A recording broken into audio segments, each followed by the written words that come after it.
Hello student, welcome to eco Vishwam से, जहाँ पढ़ते हैं इकोनॉमिक्स बहुत ही अलग अंदाज में। तो कैसे हैं आप सब? मैं आशा करता हूँ आप सब अच्छे होंगे, पढ़ तो रहे होंगे। जैसे कि आप सभी को पता है आपके एग्जाम चल रहे हैं। आज हम एक प्रीवियस ईयर क्वेश्चन पेपर लाए हैं जो कि है एमए सेकंड सेमेस्टर का, और इसका जो टाइटल है वो है इंडस्ट्रियल इकोनॉमिक्स, और ये जून 2024 में हुआ था पेपर। ये है, आज हम इसको बहुत अच्छे से देखेंगे। पेपर बड़ा ही अच्छा था और आसान था, काफ़ी आराम से आपको समझ में आ जाएगा। ठीक है, किसी बच्चे के पास अगर जून 2025 वाला पेपर है तो वो मुझे पीडीएफ भेज देना। ठीक है, उसको भी टाइम लगा के करा देंगे। ठीक है, वरना तो ये भी काफ़ी हद तक ये मान के चलिए प्रैक्टिस के लिए काफ़ी होगा, क्योंकि आपने ज़्यादातर सारी चीज़ें इसमें पढ़ी हुई है। ठीक है, पहले ही क्वेश्चन देखते हैं। वैश्वीकरण द्वारा प्रेरित किया गया था, ग्लोबलाइजेशन वाज स्टिमुलेटेड बाय। तो क्या पूछ रहा है कि कब प्रेरित हुआ है और किससे प्रेरित हुआ है। तो देखो, इस चीज़ को समझना, वैश्वीकरण क्या होता है। ठीक है, वैश्वीकरण होता है जब हम ट्रेड करते हैं दूसरे कंट्रीज से, मतलब कि हम बहुत सारी कंट्रीज को आपस में जोड़ते हैं। तो वो किस चीज़ को प्रेरित करता है? जब हम जोड़ते हैं तो क्या होता है? ट्रांसपोर्टेशन होता है, परिवहन होता है। जब हम दूसरे देश के साथ कम्युनिकेशन करेंगे, कम्युनिकेशन किस चीज़ का? व्यापार करेंगे, तो हम अपना सामान को भेजेंगे, तो उसको क्या बोलेंगे? ट्रांसपोर्टेशन बोलेंगे। तो आपका बी ऑप्शन ठीक हो जाएगा। ठीक है, समझ गए। नेक्स्ट पे चलते हैं। नेक्स्ट क्वेश्चन क्या कह रहा है? निम्न में से कौन उद्यमिता संवर्धन के लिए भारत सरकार का प्रयास है? Which of the following is a government initiative to promote entrepreneurship in India? तो क्या है? देखिए, make in India, digital India and skill, ये सभी के सभी प्रोग्राम्स हैं जो कि किसको बढ़ावा देते हैं? जो आपके एंटरप्रेन्योरशिप को बढ़ावा देते हैं। ठीक है, आपके लिए है, तो इसका ऑप्शन आपका डी बिल्कुल सही हो जाएगा। ठीक है, नेक्स्ट चलते हैं। ये दो चीज़ें हैं, फेमा और फेरा। ठीक है, पहले ये फेमा था और फिर ये फेरा बन गया था। तो इसे क्या बोलते हैं? Foreign exchange management act, FEMA. तो ये कब इम्प्लीमेंट हुआ था? तो इसका आपको याद रखना है, जून 2000 में हुआ था, और आपका बी ऑप्शन इसमें ठीक हो जाएगा। ठीक है, ये सिंपल सा क्वेश्चन है, ये मैंने क्लास में भी पढ़ाया था। ठीक है, नेक्स्ट क्वेश्चन पे चलते हैं। संगठन जो भूमंडलीयकरण की प्रक्रिया को सुविधाजनक नहीं बनाता। ठीक है, organisation which does not facilitate the process of globalisation. ठीक है, ग्लोबलाइजेशन से क्वेश्चन काफ़ी सारे आ रहे हैं, तो आप इसको बहुत अच्छे से पढ़ के जा रहा है ग्लोबलाइजेशन को। सीधी सी बात है, 1991 की जो एलपीजी है, लिबरलाइजेशन, प्राइवेटाइजेशन एंड ग्लोबलाइजेशन, इसे बहुत अच्छे से पढ़ के जाना। तो इनमें से क्या नहीं है? नहीं है की बात हो रही है। देखो, ग्लोबलाइजेशन में आईएमएफ होता है, आईएमएफ होता है, बिल्कुल होता है। ठीक है, वर्ल्ड बैंक से जुड़ी हुई चीज़ें होती है, और आपके डब्ल्यूटीओ से भी होता है। एक चीज़ है, इसे बोलते हैं एशियन बैंक। एशियन बैंक इसके अंतर्गत नहीं आता, तो आपका ऑप्शन नंबर सी हो जाएगा सही। Who is considered as the father of the industrial economics? बहुत ट्रिकी क्वेश्चन है ये वाला। फिफ्थ क्वेश्चन बहुत ट्रिकी क्वेश्चन है कि ये फादर ऑफ इंडस्ट्रियल इकोनॉमिक्स की बात हो रही है। देखो, फादर ऑफ इंडस्ट्रियल इकोनॉमिक्स की अगर हम बात करें तो इसमें एडम स्मिथ आपका ठीक हो जाएगा। ठीक है, क्या हो जाएगा? Adam Smith. आप अगर ऑनलाइन सर्च करेंगे तो बहुत सारी चीज़ें आपको देखने को मिलेगी, कहीं पर कुछ बताएगा, कहीं पर कुछ बताएगा, पर सही मायने में अगर बिल्कुल ही आप इस चीज़ को समझे कि एडम स्मिथ वो पहले व्यक्ति थे जिन्होंने इंडस्ट्रियल के बारे में समझाया था, तो इसलिए यहाँ पर इंडस्ट्रियल इकोनॉमिक्स के जो फादर हो जाएंगे वो एडम स्मिथ हो जाएंगे। ठीक है, यहाँ पर डेविड रिकार्डो की बात है। अगर डेविड रिकार्डो को कहा जाए तो डेविड रिकार्डो कौन थे आपके? जिन्होंने रेंट थ्योरी दी थी। क्या? Rent theory. तो डेविड रिकार्डो वो हो गए। अगर बात करें किन्स की, तो किन्स को भी एक फादर कहा जाता है। किसके फादर कहा जाता है? मैक्रो इकोनॉमिक्स के फादर। इसको मैक्रो इकोनॉमिक्स के फादर कहा जाता है। तो ये सारी चीज़ें आपको पता होनी चाहिए। इस क्वेश्चन पे चलते हैं। रैपिड इकोनॉमिक्स ग्रोथ रिक्वायर्स, तीव्र आर्थिक विकास, मतलब कि तेजी से आर्थिक विकास करना है तो उसमें क्या जरूरी है? देखो, दो चीज़ें हैं, लेबर इंटेंसिव टेक्निक और कैपिटल इंटेंसिव टेक्निक। तो यहाँ पर दोनों ही होनी चाहिए, मतलब कि श्रम प्रधान और पूंजी प्रधान दोनों चीजें होगी, जब भी आपकी तीव्र मतलब कि तेजी से क्या हो सकता है? ग्रोथ हो सकती है। ठीक है, तो ये आपका 6 क्वेश्चन हो जाएगा। आगे चल लेते हैं 7th क्वेश्चन में। For how many industries licence in the initial in India? देखो, लाइसेंस प्रणाली हमने पढ़ी थी। ठीक है, जिसमें लिबरल होना होता है, मतलब कि एलपीजी में ही। तो वहाँ पर बहुत सारे, पहले बहुत सारी थी, फिर धीरे धीरे धीरे धीरे कम हो गई थी। और मैंने बताया था कि 5 चीज़ें बची थी लास्ट में कितनी चीज़ें बची थी, 5 चीज़ें बची थी। तो वही 5 चीज़ों के बारे में हमें याद रखना है। सबसे पहला है अल्कोहल ड्रिंक्स, ठीक है, अल्कोहल ड्रिंक्स जो होती है, ठीक है। नंबर 2 पर आ जाता है सिगरेट एंड टबाको, मतलब कि आपके तंबाकू वगैरह ये सारी चीज़ें हो जाता है। नंबर 3 आपका आता है एरोस्पेस या डिफेंस, और उसके बाद आता है इंडस्ट्रियल एक्सप्लोजन मतलब कि आपका विस्फोटक सामग्री, और लास्ट में आ जाता है आपके केमिकल इंडस्ट्री, ठीक है, मतलब कि आपकी दवाइयाँ वगैरह ये सारी चीज़ें। तो ये आपका 5 आपके चीज़ें हैं जिसमें लाइसेंसिंग अभी भी चाहिए। 2 चीज़ें और थी जिसमें आपकी एक रेलवे आती थी, पर लेकिन रेलवे में प्राइवेटाइजेशन हो गया, ठीक है। आगे चल लेते हैं 8 नंबर पर।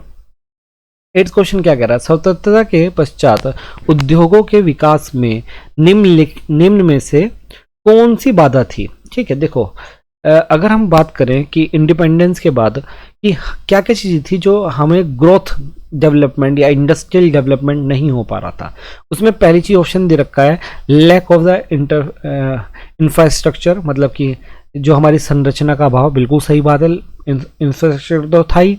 नंबर 2 पे आता है लैक ऑफ कैपिटल की कमी हमारे पास थी।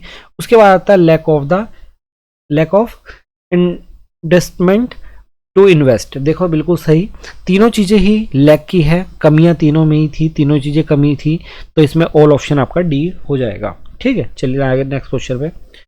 आपको कुछ कथन दिए गए हैं, कुछ स्टेटमेंट दिए गए हैं, और वो आपसे पूछ रहा है कौन सा सत्य नहीं है, मतलब कि जो सत्य नहीं है उसके बारे में बताना है। तो कौन सा सत्य नहीं है, अगर हम किसकी बात करें कि इनकरेक्ट की बात हो रही है, तो आपका जो सेकंड जो आपका पॉइंट है वो आपका इनकरेक्ट है। क्या कह रहा है सेकंड, कि पत्रकारों और गैर पत्रकारों की मजदूरी बोर्ड के सिवाय अन्य सभी मजदूरी बोर्ड संबंधित रूप से होते हैं। क्या क्या कहने का बात है कि जर्नलिस्ट और नॉन जर्नलिस्ट जो होते हैं उनके जो वेजेस है वो एक अलग से होते हैं, पर ऐसा नहीं होता है, मतलब कि ये चीज़ क्या है, गलत है। तो आपका ऑप्शन नंबर 2 सही हो जाएगा, ठीक है। तो ऑप्शन नंबर 2 सही हो जाए, वो मतलब ऑप्शन नंबर 2 गलत हो जाएगा, तो बी ऑप्शन आपका ठीक हो जाएगा, समझ गए। तो बी ऑप्शन आपका ठीक हो जाएगा, 2 ओनली। उसके बाद बात हो रही है किसकी, 10th क्वेश्चन की, राष्ट्रीय सूक्ष्म लघु और मध्यम, देखिए micro small and medium enterprises के बारे में पूछ रहा है कि इनकी जो मीटिंग होती है वो कितने एवरी मंथ में या ईयर में कितने होती है। तो ये 6 मंथ बाद होती है। कितने मंथ बाद होती है, 6 मंथ बाद होती है, ठीक है। और ये एक एक्ट के थ्रू हुआ था जो कि 2006 का था। क्या था, 2006 का था, और इसको ही हम क्या बोलते हैं, MSMED, ठीक है, इसको ही MSMED कहा जाता है, ठीक है।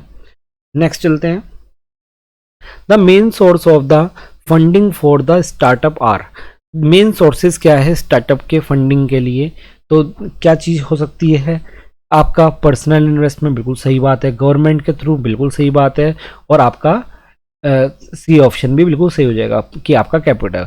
तो ऑप्शन डी आपके हो जाएगा कि इसमें सभी के सभी आ रहे हैं, ठीक है। फंडिंग के लिए हर एक सोर्स बन सकती है आपकी। अगर हम 12th क्वेश्चन की बात करें, entrepreneurship development programme is needed to help, ठीक है, उद्यमिता विकास कार्यक्रम मदद के लिए आवश्यक है। तो ये किसकी मदद के लिए आवश्यक है, देखिए इसको थोड़ी सी मैं चीज़ें बता देता हूँ। सबसे पहले इसका आंसर जो होगा वो आएगा आपका फर्स्ट जनरेशन के लिए, ठीक है, फर्स्ट जनरेशन इंटर। और समझिए इस चीज़ को कि देखो जिनका जिनका फैमिली बैकग्राउंड बिजनेस वाला नहीं होता, कुछ ऐसे लोग होते हैं जिनका, जैसे कि मान लीजिए मेरा बैकग्राउंड बिजनेस वाला नहीं है, मेरा फैमिली बैकग्राउंड बिजनेस वाला नहीं है, और मैं बिजनेस करने चला जाऊं, तो मैं क्या कहलाऊंगा, मैं फर्स्ट जनरेशन कहलाऊंगा। तो ये किसको किसकी मतलब ये मदद के लिए आवश्यक होता है, ये आपकी फर्स्ट जनरेशन के लिए होता है, मतलब कि उन लोगों के लिए जो कि पहले से बिजनेस के बारे में नहीं जानते, उनको थोड़ा सा मोटिवेट करना या उनकी सहायता करना उस चीज़ के लिए होता है। 13 क्वेश्चन की बात करें तो जानकारी इकट्ठा करने के लिए उद्यमियों द्वारा अनौपचारिक नेटवर्क का उपयोग निम्न में से किसके रूप में माना जाता है। मतलब कि एक नेटवर्क का यूज किया जाता है जो कि इंफॉर्मेशन गैदर करता है। तो वो किस चीज को बोलते हैं, उसे बोलते हैं, 2 सेकंड रुकिए, क्या हो गया,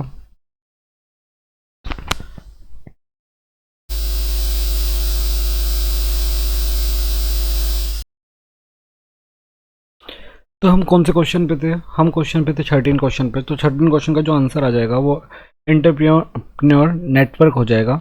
ऑप्शन बी आंसर सही हो जाएगा इसका। आगे चलते हैं 14 क्वेश्चन पर।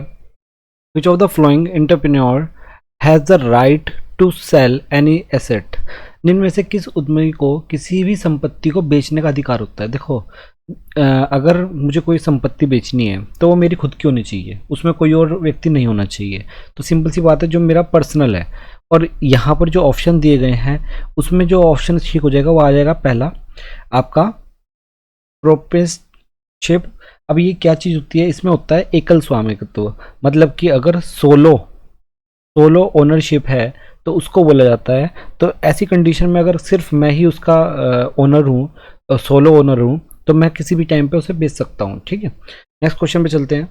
15 question, business plan in prepare by which of the flowing. ठीक है, क्या पूछ रहा है, व्यवसाय योजना निम्न में से किसके द्वारा तैयार की जानी चाहिए, या किसके द्वारा की जानी चाहिए, या किसके द्वारा तैयार की जाती है। तो इसमें जो ऑप्शन आपका ठीक हो जाएगा वो आ जाएगा किसका, आपका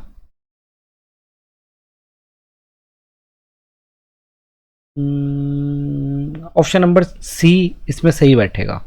ये ऑप्शन नंबर सी, उद्यमियों द्वारा, मतलब कि जो एंटरप्रेन्योर है उसके द्वारा ही उसकी जो योजना है वो तैयार की जानी चाहिए। अगर मैं इसमें एक और चीज़ कहूँ, जैसे सलाहकार द्वारा, जैसे ये है आपका कंसल्टेंट और आपका बिजनेस एडमिनिस्ट्रेटिव, ये क्या होते हैं, ये होते हैं उस पर सहायता दे सकते हैं। ये दोनों लोग क्या कर सकते हैं, सहायता दे सकते हैं उस योजना में, उस जो आप प्रिपेयर कर रहे हो उस प्लान में। पर लेकिन ये दोनों सहायता कर सकते हैं। मेनली आपका ऑप्शन नंबर सी ठीक हो जाएगा। ठीक है, नेक्स्ट क्वेश्चन पे चलते हैं। एक चीज़ होती है जिसे स्ट्राइक बोलते हैं, हड़ताल। हड़ताल कारखानों के श्रमिकों द्वारा की जाती है। जो हड़ताल होता है वो श्रमिकों द्वारा की जाती है, जबकि तालाबंदी स्वामित्व मतलब कि जो ओनर है उसके द्वारा की जाती है। तो इस कथन से आप क्या समझते हैं, तो ये इस कथन से बिल्कुल फुल्ली एग्रीड है। ठीक है, ये बिल्कुल सही कथन है कि जो हड़ताल होती है मतलब कि कुछ समय के लिए जो रोक लगाई जाती है वो किसके द्वारा की जाती है, जो वहाँ पर वो काम कर रहे हैं लेबर के द्वारा की जाती है, वर्कर्स के द्वारा की जाती है। अगर कंपनी को बंद कर रहे हैं, बिल्कुल ही क्या कर रहे हैं, लॉकआउट कर रहे हैं, तो वो कौन करता है, वो वहाँ पर जो ओनर है वो करता है। ठीक है, तो ये सारी चीज़ हो गई, तो इसमें आंसर आ जाएगा आपका ए। ठीक है, उसके बाद एक फुल फॉर्म है AITUC। तो AITUC की फुल फॉर्म क्या होती है, तो देखो सबसे पहली बात तो जहाँ पे कांग्रेस दिख जाए वहाँ पे आंसर ठीक हो जाएगा। इसका जो फुल फॉर्म होती है वो होती है all India trade union Congress. तो ऑप्शन बी आपका ठीक हो जाएगा। ठीक है, तो इसके बारे में और भी चीज़ बता देता हूँ। ये कब बनी थी, ये 1920 में बनी थी, 1920 में बनी थी। ठीक है, ये ओल्डेस्ट है। एक क्वेश्चन ऐसे ही पूछ सकता है कि हमारी ओल्डेस्ट, इंडिया की ओल्डेस्ट ट्रेड फेडरेशन कौन सी है, तो वो आपकी यही है। ठीक है, नेक्स्ट क्वेश्चन पे चलते हैं। क्या कह रहा है नेक्स्ट क्वेश्चन, क्या लघु उद्योग बड़े पैमाने पर रोजगार उत्पन्न करते हैं, जो मतलब कि स्मॉल इंडस्ट्रीज है, स्मॉल स्केल इंडस्ट्रीज है, वो लार्ज नंबर ऑफ एम्प्लॉयमेंट बनाती है। तो इसमें आपका आंसर हो जाएगा यस, बिल्कुल यस। ठीक है, ऑप्शन बी आपका बिल्कुल सही हो जाएगा। ऐसा क्यों होता है, देखिए जो स्मॉल इंडस्ट्री होती है वो हाईली लेबर इंटेंसिव होती है, मतलब कि उसमें लेबर बहुत ज़्यादा चाहिए होता है। इसी जगह पर क्या होता है कि भाई उन्हें कैपिटल की तुलना में क्या अधिक चाहिए, मानवीय श्रम अधिक चाहिए, मतलब कि लेबर अधिक चाहिए। कम पूंजी में ही वो लेबर ज़्यादा चाहिए, इसी प्राथमिक सोर्स बोलते हैं। ऊपर एक बात आई थी प्राथमिक सोर्स, इसको ही प्राइमरी सोर्स भी कहा जाता है। ठीक है, तो आपका ऑप्शन आ जाएगा ऑप्शन बी सही। Which is not the object of industrial dispute act 1947। ठीक है, तो इनमें से कौन नहीं है, नॉट कह रहा है, हाँ जी नॉट कह रहा है, तो इनमें से कौन नहीं है। देखो ये जो आपका पहला ऑप्शन है आपका मेंटेनिंग और रिलेशन बिटवीन द एम्प्लॉयज़, ये बिल्कुल सही है, ठीक है, इसी एक्ट का ये वर्क है या फंक्शन कहेंगे, ठीक है। दूसरी की बात करें आपका लीगल स्ट्राइकर और आपका ऑप्शन डी लॉकआउट्स, यही आपका क्या है इसी एक्ट के पार्ट है। बट अगर बी ऑप्शन की बात करें तो बी इसका पार्ट नहीं है। बी किसका पार्ट है, बी एक एक्ट है फैक्ट्रीज एक्ट 1948, फैक्ट्रीज एक्ट 1948, ये उसका पार्ट है, ठीक है। तो आपका ऑप्शन नंबर बी सही हो जाएगा, जो इसका पार्ट नहीं है और सभी इसके पार्ट हैं। भर्ती की अभिप्राय क्या है, रिक्वायरमेंट मींस, देखो बहुत अच्छा क्वेश्चन है और बहुत ये कह सकता हूँ बहुत कंफ्यूजिंग क्वेश्चन भी हो सकता है, ठीक है। ज़्यादातर लोग इस चीज़ को कहेंगे कि भाई चयन करना जो सिलेक्शन होता है, लेकिन भर्ती खाली सिलेक्शन नहीं होता, ठीक है, इसको बहुत ही अच्छे से समझेंगे। जो वैसे तो लोग बाग इसका ऑल द अबव भी कह सकते हैं कि हर चीज़ जो है भाई एंट्री जॉब, सिलेक्शन और गिविंग जॉब सभी क्या है उसके ही पार्ट है, बट लेकिन नहीं, देखो ऑल द अबव यहाँ पर क्यों नहीं होगा, भर्ती की बात हो रही है। मान लीजिए भर्ती निकली है, तो भर्ती में ना तो चयन हुआ है, ठीक है, चयन नहीं हुआ भर्ती में। अगर मैं भर्ती करने गया हूँ किसी चीज़ की, मैं जैसे पहले भर्ती हुआ करती थी किस चीज़ की, आर्मी भर्ती हुआ करती थी, ठीक है, लोग बाग बहुत सारे जाते हैं, तो हर किसी का चयन थोड़ा ना जाता था। तो जैसे ही एक गलत हो गया इसका मतलब तो कोई ना कोई एक ऑप्शन ही है। उसमें क्या होता है, एंट्री ऑफ द जॉब, मतलब कि कार्य के लिए प्रवेश दे रहे हैं, ठीक है, कार्य के लिए प्रवेश दे रहे हैं, चयन नहीं कर रहे, प्रवेश दे रहे हैं, आप आगे प्रूफ कीजिए कि आप कर सकते हैं। तो इसका आंसर हो सकता है यूनिवर्सिटी ने ऑल द अबव भी सिलेक्ट किया हो, बट लेकिन मुझे ज़्यादा लगता है कि ए ऑप्शन ज़्यादा ठीक होना चाहिए इसमें, ठीक। In which industrial policy the rule of the compulsory licensing, देखिए लाइसेंसिंग जो प्रणाली थी वो आप सभी को पता है 1991 LPG, ठीक है, तो उसमें लाइसेंसिंग पढ़ा था हमने। आगे पढ़ लेते हैं 22 क्वेश्चन पे। संयुक्त स्टॉक कंपनी की निवेश पूंजी किस स्वरूप में होती है, ठीक है, किसी भी कोई कंपनी है उसकी इन्वेस्टमेंट कैपिटल जो जॉइंट स्टॉक कंपनी होती है, तो इन्वेस्टमेंट कैपिटल कैसे होती है, शेयर्स में होती है, किस में होती है, शेयर्स में। तो ऑप्शन बी आपका बिल्कुल सही हो जाएगा। इस तो आई थिंक मेरे ख्याल से सबको ही पता होगा। और जो शेयर्स होते हैं, कई बार इससे भी क्वेश्चन पूछे जा सकते हैं कि शेयर्स क्या होते हैं, शेयर्स क्या होते हैं, स्मॉल यूनिट्स होती है, स्मॉल यूनिट्स होती है, स्मॉल यूनिट्स को कहा जाता है शेयर्स, ठीक है। तो ऐसे भी क्वेश्चन कई बार पूछे जा सकते हैं। क्वेश्चन नंबर 23 पे पूछ जाते हैं, यदि किसी कंपनी के 50% शेयर या 50% से अधिक पूंजी का हिस्सा दूसरी कंपनी के पास हो, देखो ये दो क्वेश्चन है, ठीक है, एक क्वेश्चन यहाँ आ गया और एक क्वेश्चन और है, मतलब कि 50% किसी भी कंपनी का 50% शेयर क्या है, किसी दूसरी कंपनी के पास है, तो इसे क्या कहेंगे, इसको बोलेंगे सहायक कंपनी, या ऐसे हम बोल सकते हैं ऑप्शन बी आपका सब्सिडियरी कंपनी। अब देखिए समझिए, अगर ये कंपनी के बारे में है तो आपका ऑप्शन बी सहायक कंपनी ठीक होगा, लेकिन अगर ये किसी व्यक्ति के बारे में है, मान लीजिए क्या है कोई व्यक्ति है, तो व्यक्ति उसका ओनर बन जाएगा, ठीक है, वो दावा कर सकता है ओनरशिप का अगर 50% से ज़्यादा वो उसके पास क्या है शेयर्स हैं, ठीक है। तो ये बात आप याद रखिएगा। और होल्डिंग क्या होता है, होल्डिंग होता है जब कंपनी एक दूसरी कंपनी को खरीद लेती है तो वो होल्डिंग हो जाती है, ठीक है, तो ये बात आप ध्यान रखिएगा। Who has the primary responsibility corporate governance, ठीक है, क्या कह रहा है, कॉर्पोरेट प्रशासन के प्रमुख जिम्मेदारी किसकी होती है, तो प्रमुख जिम्मेदारी किसकी होती है, देखिए जब हम किसी कंपनी को चलाते हैं तो कंपनी की जो पूरी जिम्मेदारी होगी वो कौन होंगे, वो बोर्ड ऑफ डायरेक्टर्स होंगे, मतलब कि वो जो उसके कार्यकर्ता है, ठीक है। ओनर जो कंपनी का स्वामित्व है, जो ओनर है उसकी बात आएगी, लेकिन सबसे पहले आएगी जो डायरेक्टर है, बोर्ड ऑफ डायरेक्टर, क्योंकि देखो जो कंपनी का ओनर है वो तो चेंज हो सकता है, मतलब कि ओनर एक तरीके से क्या है, ओनर वो नहीं है कि भाई क्या कहते हैं जिसने बनाई है। जब कंपनी बनती है, बड़ी बड़ी कंपनी बनती है, तो उसमें बोर्ड ऑफ डायरेक्टर्स होते हैं जो सिलेक्ट करते हैं एक पर्सन को सीईओ या फिर कंपनी का ओनर घोषित करने के लिए, पर लेकिन जो बोर्ड ऑफ डायरेक्टर है सभी के पास अधिकार होते हैं, ठीक है। इसी तरीके से चलती हैं जो बड़ी बड़ी कंपनीज होती हैं, ऐसे नहीं चलती कि भाई हाँ इसने बनाई है तो इसकी हो जाएगी, ठीक है। How many type of the combinations are there in the commercial and industrial field, ठीक है, व्यवसाय और औद्योगिक क्षेत्र में कितने प्रकार के संयोग होते हैं, कितने प्रकार के संयोग होते हैं? तो आपके कितने प्रकार के होते हैं? आपके 4 प्रकार के संयोग होते हैं। कितने? 4 प्रकार के। इसे बोलते हैं हॉरिजॉन्टल, वर्टिकल, लेटरल और सर्कुलर या डायगोनल भी बोल जाता है, सर्कुलर या डायगोनल। ठीक है, ये 4 प्रकार के हैं, तो इसे आपको पता होना चाहिए। नेक्स्ट क्वेश्चन पे चलते हैं। In which country the chamber of the commerce is formed by the government of the businessman? इसी देश में चैम्बर ऑफ द कॉमर्स का गठन सरकार तथा व्यापारिक द्वारा किया जाता है। तो देखिए, जहां पर हमारे मोदी जी घूम रहे हैं आजकल, ठीक है, वहीं का। तो ये फ्रांस में था। ठीक है, इसका आंसर आपका फ्रांस हो जाएगा, फ्रांस। और ये 1599 की बात है। ठीक है, तो 1599 की बात है ये। आगे चल लेते हैं।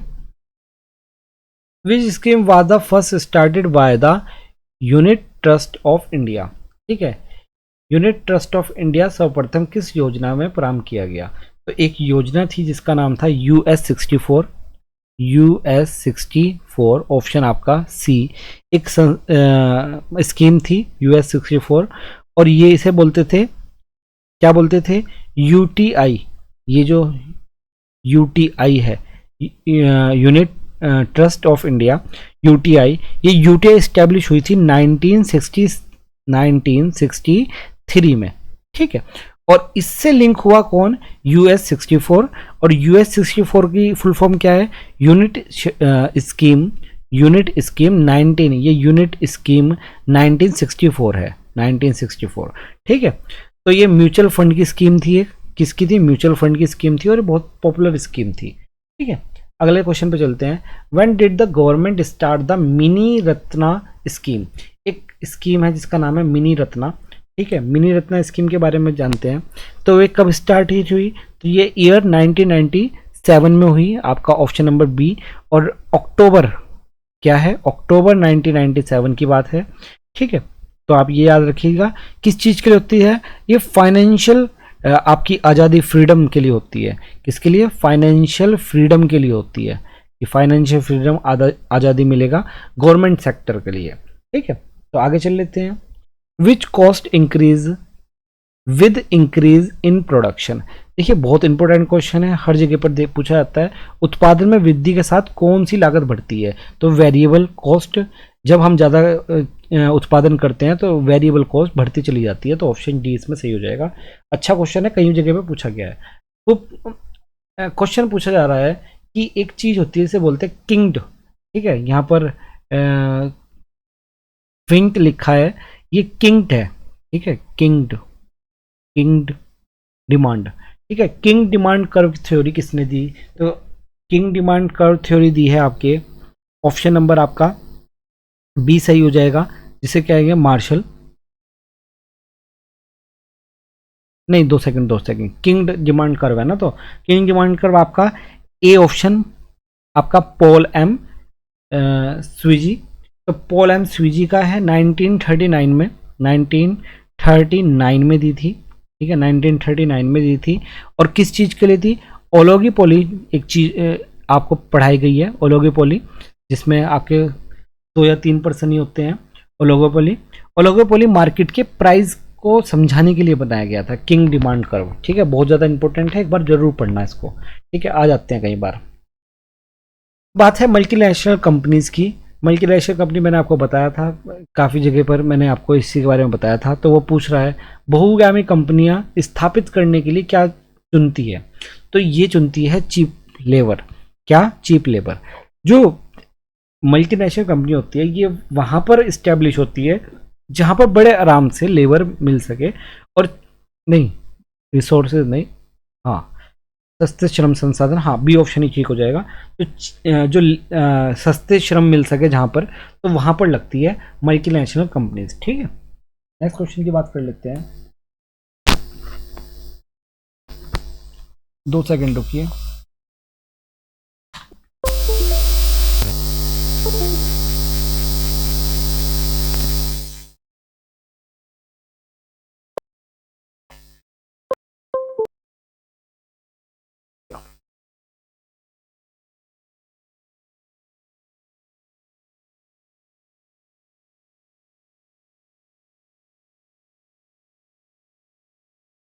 हाँ जी, नेक्स्ट क्वेश्चन पे आ जाते हैं 32 पर। क्या पूछ रहा है, भारतीय लघु उद्योग विकास बैंक, ठीक है, स्मॉल इंडस्ट्रीज डेवलपमेंट बैंक कब स्टैब्लिश हुआ? तो आपका स्मॉल इंडस्ट्रीज डेवलपमेंट बैंक अप्रैल 1990 में हुआ था। 1990, ऑप्शन सी हो जाएगा आपका ठीक। क्या हो गया, चल क्यों नहीं रहा?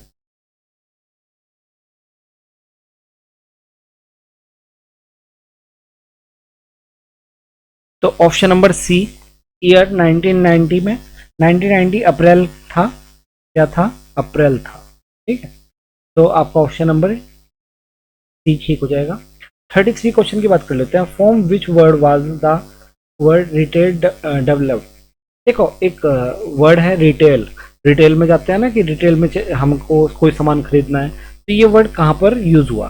तो ये एक फ्रेंच वर्ड था, ठीक है, फ्रेंच बड़ा फेमस हो रहा है आजकल में, ठीक है, फ्रेंच वर्ड था। और ये किस चीज के लिए यूज किया जाता है? ये जो फ्रेंच वर्ड यूज किया जाता है, ये किस चीज को काटना, क्या, काटना और हिस्सों में तोड़ना, छोटे छोटे हिस्सों में तोड़ना, इस चीज के लिए यूज किया जाता है, ठीक है। When was the national productivity council establish? तो राष्ट्रीय उत्पादकता परिषद कब स्टैब्लिश किया गया? तो ये आपको याद होना चाहिए, मोस्ट इंपोर्टेंट क्वेश्चन है, ठीक है, पहले भी कई बार पूछा गया है और अक्सर ये पूछा जाता है। 1958 में हुआ था, 1958 में, ठीक है। और 1958 में ये किस मंत्रालय द्वारा हुआ? ये उद्योग मंत्रालय, इंडस्ट्रियल जो आपका काउंसिल है उसके थ्रू हुआ था, ठीक है। 35 क्वेश्चन की बात कर लेते हैं। Which economist has said the interest is the result of waiting? Most important है, कई बार अलग अलग जगह पे आपको देखने को मिलेगा ही मिलेगा, ठीक है। तो ये वेटिंग थ्योरी ऑफ इंटरेस्ट है, इसको बोलते हैं वेटिंग थ्योरी ऑफ इंटरेस्ट, ठीक है, वेटिंग थ्योरी ऑफ इंटरेस्ट। और ये किसने दिया? ये आपके मार्शल जी ने दिया, ठीक है, अल्फ्रेड मार्शल ने। आगे चल लेते हैं। विच industry is on the first place of the list of the rich of the 2023? 2023 में नंबर 1 पे कौन व्यक्ति चल रहा था? देखिए, 2023 में शुरुआत में जो आपके गौतम अडानी थे वो नंबर 1 पे चल रहे थे, लेकिन 2023 के खत्म होते होते, एक मैंने भी वीडियो डाली थी, हिंडनबर्ग एक संस्था है, उन्होंने गौतम अडानी के बारे में कुछ चीज़ें पब्लिश की, जिस वजह से उनके शेयर एकदम से गिर गए और नंबर 1 पे मुकेश अंबानी हो गए थे लास्ट में। तो आपका ऑप्शन नंबर ठीक होगा डी। कौन सा सही होगा? डी, क्योंकि गौतम अडानी लास्ट में नहीं रहे थे, मतलब कि नहीं रहे थे, मतलब कि कहने का मतलब है कि वो नंबर 1 पे नहीं रहे थे, ठीक है। आगे चल लेते हैं 37 क्वेश्चन पे। मजदूरी का अवशेष अधिकारी सिद्धांत किस अर्थशास्त्री द्वारा दिया गया? ठीक है, the residential officer theory of wages. तो ये किसके द्वारा दिया गया? आपके वॉकर द्वारा दिया गया, ठीक है, प्रोफेसर वॉकर द्वारा दिया गया, इसको याद रखिएगा, प्रोफेसर वॉकर, ठीक है। और ये किस चीज के बारे में था? ये आपके 3 चीजों के बारे में था, किराया और ब्याज और लाभ चुकाने के बाद उत्पादन का जो हिस्सा बच जाता है उसे मजदूरी कहते हैं। इस थ्योरी के बारे में बता रहा हूँ कि ये थ्योरी क्या कहता है। ये थ्योरी कहता है कि किराया, आपका ब्याज और लाभ, मतलब 3 चीजों को चुकाने के बाद जो चीजें बच जाती है व्यक्ति के पास उसे मजदूरी कहते हैं, ठीक है। तो आपका इंटरेस्ट, प्रॉफिट और आपका जो क्या कहेंगे, किराए को बोलते हैं, किराए को क्या बोलेंगे, अरे इसमें मिस हो गया, किराए को क्या बोलते हैं, वैसे तो पता ही है। चलो आगे चलते हैं, क्वेश्चन को आप समझ ही गए होंगे, ठीक है। How many main type of the industries are there? ठीक है, उद्योग में कितने मुख्य प्रकार होते हैं? तो उद्योग में कितने मुख्य प्रकार होते हैं? उद्योग में 3 मुख्य प्रकार होते हैं। कितने मुख्य प्रकार होते हैं? 3। ऑप्शन बी आपका सही हो जाएगा। कौन कौन से होते हैं? सबसे पहला होता है प्राइमरी, इसके अंदर कौन कौन आता है? सबसे पहला है प्राइमरी, इसके अंदर आता है एग्रीकल्चर, और एग्रीकल्चर के साथ आता है खनन। खनन को बोलते हैं एक्सट्रैक्शन, ठीक है, आपका खनन, एक्सट्रैक्शन, ठीक है। उसके बाद नंबर 2 पे आता है सेकेंडरी। सेकेंडरी में कौन आता है? सेकेंडरी में आता है मैन्युफैक्चरिंग, ठीक है, मैन्युफैक्चरिंग आ जाता है। और लास्ट है आपका टेरिटरी, जिसमें आता है सर्विस, ठीक है। ये 3 होते हैं, तो याद रखिएगा। 39 क्वेश्चन पे चल लेते हैं। निम्न में से किसका अर्थ है कि महिला उद्यमी अब आर्थिक रूप से स्वतंत्र है और स्वतंत्र रूप से निर्णय लेती है। मतलब कि वुमेन्स के लिए कहा गया है कि वुमेन्स जो है वो फाइनेंशियली इंडिपेंडेंट है और वो अपने इंडिपेंडेंट डिसीजन ले सकती है। तो ये पूछ रहा है निम्न में से किसका अर्थ है, मतलब कि किसके द्वारा अर्थ किस चीज के लिए अर्थ है ये, तो ये आ जाएगा आपका बेटर क्वालिटी लाइफ। ठीक है, better quality life, option number D सही हो जाएगा। ठीक है, बेटर क्वालिटी लाइफ की बेहतर गुणवत्ता का जीवन व्यतीत करने के लिए है ये चीजें। ठीक है, व्हाट डज डाइवर्सेक्शन रिड्यूस। ठीक है, विविधीकरण, ये विविधीकरण क्या होता है, इस चीज को सबसे पहले आप समझिए। विविधीकरण क्या होता है? ये जो विविधीकरण होता है इसे बोलते हैं अलग अलग जगहों पे निवेश करना। मतलब कि ये 3-4 कंपनियां हैं और मैं 3-4 कंपनी में क्या कर रहा हूँ, निवेश कर रहा हूँ। ऐसी कंडीशन में अगर इनमें से कोई एक कंपनी गिर जाए तो मेरे पास 2 कंपनी से मैं अपना क्या बना सकता हूँ, प्रॉफिट बना सकता हूँ और अपने आप को बचा सकता हूँ। तो इससे क्या हो जाता है, रिस्क क्या हो जाता है, कम हो जाता है। तो इसमें आपका जो ऑप्शन सही हो जाएगा वो आ जाएगा सी ऑप्शन, यूनिक रिस्क। ठीक है, तो यूनिक रिस्क बोलते हैं। ठीक है, 41 नंबर क्वेश्चन पे आ जाते हैं। 41 क्वेश्चन क्या कह रहा है, hypothesis formed in the process of the conducting research के। देखो ये क्वेश्चन रिसर्च मेथोलॉजी में भी आता है और यहाँ भी पूछा गया है। रिसर्च में सबसे पहली चीज होती है प्रॉब्लम डिस्कवर करना कि आपकी प्रॉब्लम क्या है, और नंबर दूसरे पे आता है आपका हाइपोथेसिस। तो ये क्या है, ये आपका हो जाएगा, कौन सा ऑप्शन आ जाएगा इसमें, ठीक है इसमें से आ जाएगा आपका option number A, selection of the research tool. Research tool के लिए यूज किया जाता है, तो ऑप्शन ए सही हो जाएगा। ठीक है, हाइपोथेसिस पहला प्रॉब्लम, दूसरा hypothesis. Which Indian industries have been hit by globalisation. वैश्वीकरण की मार किन भारतीय उद्योग पर पड़ी है? सबसे ज्यादा पड़ी है खिलौनों पर, इस पर टॉय इंडस्ट्रीज पर। क्यों?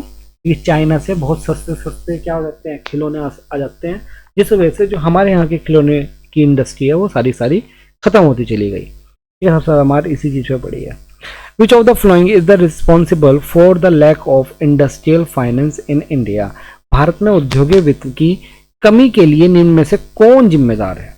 कौन जिम्मेदार है भाई कि इस कमी के लिए? तो इसमें कौन जिम्मेदार है भाई साहब? इनमें सबसे पहली चीज है बैकवर्ड फाइनेंशियल सिस्टम, बिल्कुल सही बात है। ठीक है, अनसेटिस्फैक्टरी मतलब कि असंतोषजनक का ब्याज, इसमें सभी ऑप्शन आपके ठीक हो जाएंगे। ठीक है, ऐसे क्वेश्चन तो लगभग सारे ऑल ऑफ द अबव ही होते हैं। विच of the following is not a small scale industry in India. ठीक है, इनमें से कौन सी स्मॉल स्केल इंडस्ट्री नहीं है? ठीक है, तो सबसे ज़्यादा जो लार्ज स्केल इंडस्ट्री मानी जाती है वो होती है पेट्रोलियम। पेट्रोलियम एक इंडस्ट्री अप्लाई करने के लिए बहुत सारा पैसा लगता है। ठीक है, बहुत सारे पैसे और बहुत सारी उसके लिए एक क्या कहते हैं मंजूरियाँ लगती है, मतलब लाइसेंसिंग और सारी चीज़ें अप्लाई होती है। तो इसलिए ये सबसे ज़्यादा लार्ज इंडस्ट्रीज में आएगा। Why are the Indian workers less skilled than the workers of the western countries. मतलब कि हमारे यहाँ के वर्कर्स लेस स्किल्ड क्यों है, मतलब कि यहाँ पे स्किल क्यों नहीं है लोगों के पास? तो एक चीज़ है जिसे बोलते हैं इलिटरेट। इलिटरेट मतलब कि साक्षर ना होना, जिसे हम निरक्षरता बोलते हैं। ठीक है, अब ये इलिटरेट की अगर रियलिटी बताऊं तो रियलिटी का मतलब होता है, अगर आप इसे सर्च करेंगे ना कि इलिटरेट किसे कहा जाता है, तो आप इलिटरेट उसे कहते हैं जो अपना नाम लिख पढ़ नहीं सकता। मतलब कि अपना नाम को लिख पढ़ नहीं सकता, उसे इलिटरेट बोला जाता है। मैंने आपको बताया था कि हमने भी एक ग्रेजुएशन पोस्ट ग्रेजुएशन में एक सर्वे किया था जिसमें हमने एक गांव को क्या बनाया था, लिटरेट बनाया था, जिसमें हमने कुछ नहीं करा। हमने पूरे गांव में जाकर क्या किया था कि गांव में जाकर सभी को अपना नाम लिखना और पढ़ना सिखा दिया, और मैंने उसके बाद हमने सबने दिखा दिया, हमारी पूरी टीम गई थी और हमने सबने दिखाया कि हमने पूरे गांव को लिटरेट कर दिया है, 100% लिटरेसी कर दी है, क्योंकि सभी लोग लिखना पढ़ना जानते हैं अपना नाम। तो ये चीज़ होती है, पर लेकिन यहाँ पर ये ऑप्शन ही सही माना जाएगा, पर लेकिन कुछ चीज़ों पे रियलिटी अलग तरीके से नजर आती है। When did the first industrial policy come in India? तो सभी को पता होना चाहिए फर्स्ट इंडस्ट्रियल जो पॉलिसी थी वो 6 अप्रैल 1948। ठीक है, पूरी डेट याद रखना, 6 अप्रैल 1948, 6 अप्रैल। ठीक है, तो ये तो बहुत अच्छे से याद रखना। आगे चल लेते हैं। 47 small sector contributes to total industrial production. कितना है जी स्मॉल सेक्टर्स का? तो ये 40% है। कितना परसेंट है? 40%, याद रखना। ठीक है, 48 क्वेश्चन की बात कर लेते हैं। 48 क्वेश्चन क्या कर रहा है? When was the industrial distribute act passes to establish industrial peace of India. ठीक है, भारत में औद्योगिक शांति की स्थापना करने हेतु एक अधिनियम बनाया गया। वो कब बनाया गया?